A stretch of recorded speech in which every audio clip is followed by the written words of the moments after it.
최저임금 인상의 긍정적인 효과가 90%라는 지난주 문재인 대통령의 발언으로 논란이 계속되고 있습니다. 청와대는 잇따른 해명에도 논란이 커지자 일단 지방선거를 앞두고 추가적인 설명은 자제하기로 했습니다. 권민석 기자의 보도입니다. 최저임금 인상의 부정적 영향에 대한 비판은 지난주 청와대 국가재정전략회의를 거치면서 더욱 확산했습니다. 소득주도 성장, 최저임금 증가의 긍정적 효과를 충분히 자신 있게 설명해야 한다. 긍정적인 효과가 90%다.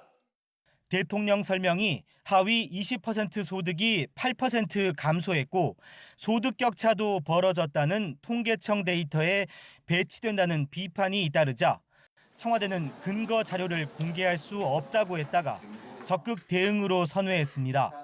휴일 기자간담회를 자청한 경제수석은 전체 가구별 근로소득을 개인별 근로소득으로 환산했더니 최저임금 인상 효과가 뚜렷했다고 설명했습니다.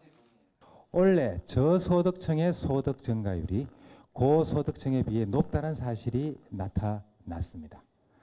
하지만 정작 임금 부담이 커진 자영업자나 일자리를 잃은 실직자 소득은 제외하고 얻은 결과란 비판이 다시 제기됐습니다. 최저임금 인상으로 피해를 본 사람은 제외하고 이득을 본 사람만 따져가지고 통계를 제시를 하는 겁니다. 이런 건 뭐라고 설명해야 되죠? 이런 정도의 아전인수 견강부에 청와대는 재차 부연 설명에 나서야 했습니다. 문 대통령은 처음부터 국민 전체가 아닌 근로자 가구만 한정해 최저임금 효과를 말했다며 소득이 감소한 영세 자영업자 문제 등에 분명한 대책 마련을 지시했다고 강조했습니다. 이어 야당이 문재인 정부의 경제정책 실패를 주장하고 국민소득 감소와 성장률 하락을 언급하는데 이는 이명박 박근혜 정부에 적용되는 말이라고 반박했습니다.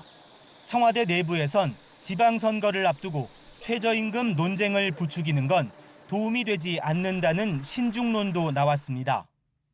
청와대 고위 관계자는 선거 유불리와 관계없이 국민께 설명할 것은 해야 한다는 대통령의 생각이 확고했다면서 최저임금 논란에 대한 설명은 이제 충분한 것으로 본다고 밝혔습니다.